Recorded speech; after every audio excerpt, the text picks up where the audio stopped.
Here we will show you how to make the sound of a rocket blast off, or the rocket going by you with the engines burning full blast.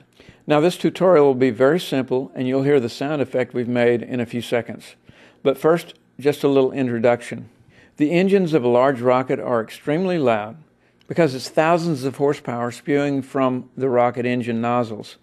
Consider the space shuttle. The sound level of a space shuttle blast off alone would be lethal to a person if they were up close, just the sound alone.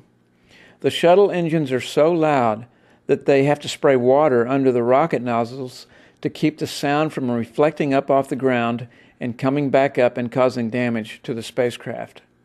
So when you artificially create the sound effect of a rocket engine, it needs to sound distorted when the rocket is close to you. A stereotypical rocket engine sound effect is composed mostly of low frequencies.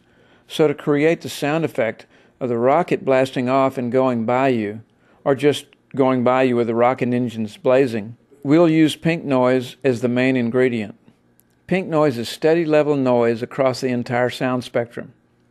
It sounds kind of like the static that you would get between TV stations on old-style analog TV sets.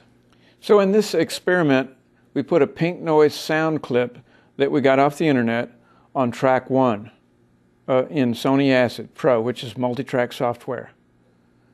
We set a low-pass filter for this track to allow only low frequencies below 160 cycles to pass through. Now on track 2, we'll do exactly the same thing. We're just going to clone that same clip to track 2 and set the low-pass filter for the same frequency and just let the low frequencies below 160 cycles come through, just like on track 1. But the difference here on track 2 is we'll add distortion with this filter.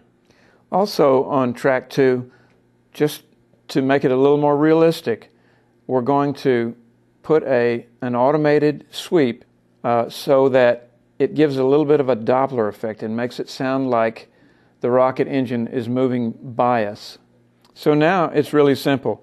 We're going to do a crossfade between 1 and 2, track 1 and track 2, and we'll use automated volume envelopes to do that, such that we start off hearing the sound of only pure low frequency on track 1, but then as it progresses rapidly, track 2 comes up with that distorted low end, and track 1, the pure lows, goes away.